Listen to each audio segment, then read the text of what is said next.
तो 2026 का केंद्रीय बजट आ चुका है और इसमें काफी कुछ है जिसके बारे में बात की जा सकती है। चलिए मिलकर देखते हैं इसकी 10 सबसे बड़ी बातें और समझते हैं कि इनका हम पर क्या असर पड़ने वाला है।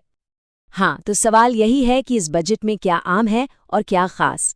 चलो सीधे मुद्दे पर आते हैं और जानते हैं कि ये बड़ी बड़ी घोषणाएं देश की इकोनॉमी और एक आम इंसान की जिंदगी के लिए क्या मायने रखती हैं।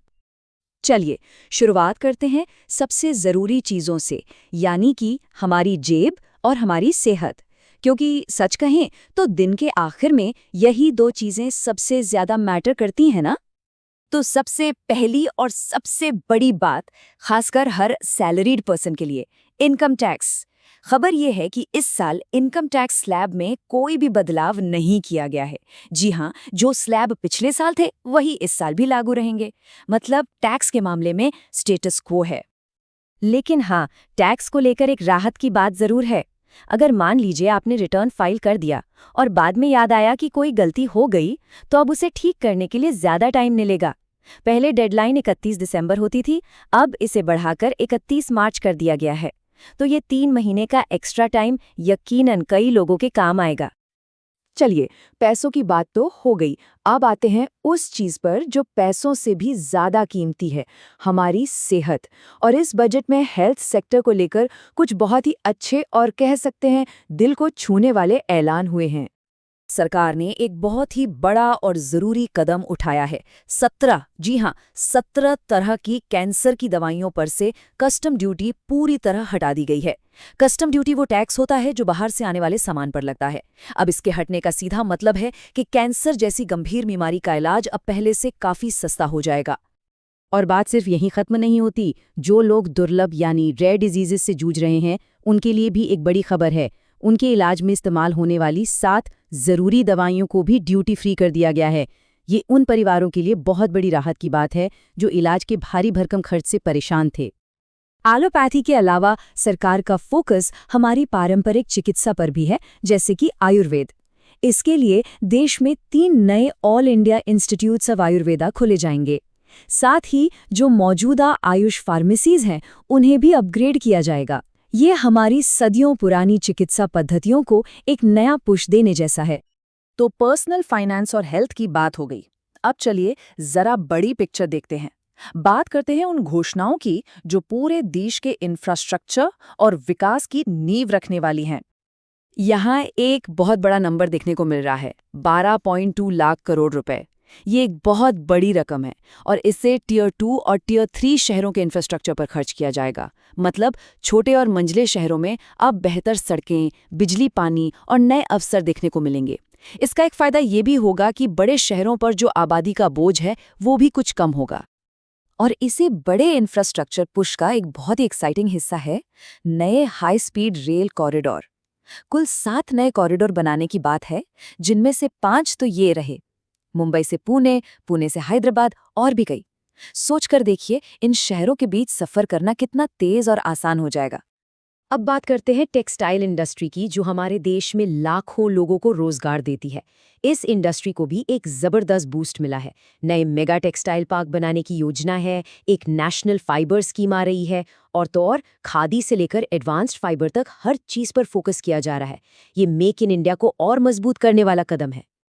चलिए अब अपना फोकस शिफ्ट करते हैं उन लोगों पर जो हमारे देश की असली रीढ़ हैं, हमारे किसान, हमारी महिलाएं और हमारे युवा। देखते हैं बजट में इनके लिए क्या खास रखा गया है। किसानों की आमदनी बढ़ाने के लिए सरकार का फोकस अब टारगेटेड क्रॉप प्रोग्राम्स पर है। मतलब किसी खास फसल को लेकर योजना बनाना। और इसकी शुरुआत हो रही है एक नई कोकोनट प्रमोशन स्कीम से। इसका सीधा मकसद है कि नारियल किसानों को उनकी मेहनत का बेहतर दाम मिल सके।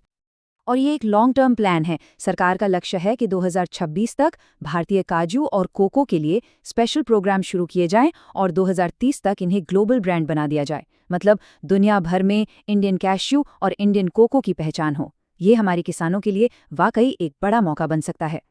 महिलाओं को आर्थिक रूप से मजबूत बनाने के लिए भी कदम उठाए गए हैं।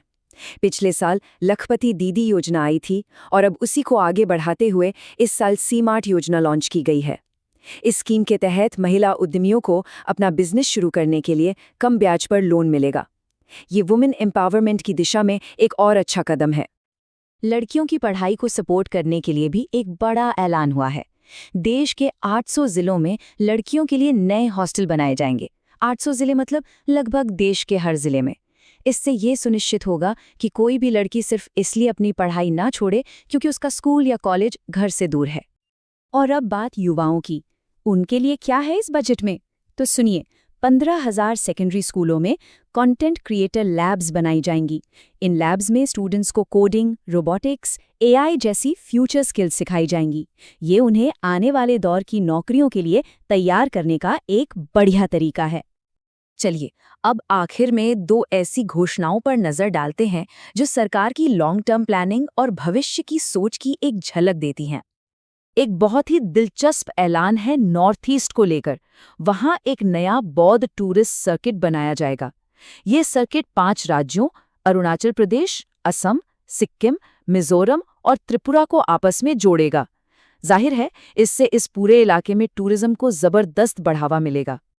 वैसे जिस सोर्स मटेरियल से हमने ये जानकारी ली है, वहाँ एक बात का जिक्र है। वो ये कि इस घोषणा में आने वाले असम चुनाव की एक झलक भी देखी जा सकती है। अब ये सिर्फ एक अवलोकन है, लेकिन सोचने वाली बात तो है। और आखिर में खेलों के लिए भी कुछ अच्छी खबर है। एक नया खेलो इंडिया मिशन शुरू किया जा रहा है। इसका मकसद है देश में स्पोर्ट्स इकोसिस्टम को बेहतर बनाना। मतलब कोच की ट्रेनिंग पर फोकस होगा, ज्यादा से ज्यादा कॉम्पिटिशन्स करवाए जाएंगे और लीग भी बनाई जाएंगी। उम्मीद है इसका नतीजा हमें ओलंपिक में और ज्यादा मेडल्स के रूप में देखने को मिलेगा। तो ये थी 2026 के बजट की कुछ बड़ी और अहम बातें। हेल्थ केयर से लेकर इंफ्रास्ट्रक्चर तक और किसानों से लेकर युवाओं तक कई सारे ऐलान हुए हैं। लेकिन सबसे बड़ा सवाल अब ये है कि इनमें से कौन सी घोषणा आने वाले दशक में भारत पर सबसे ज्यादा असर डालेगी। ये सोचने वाली बात है।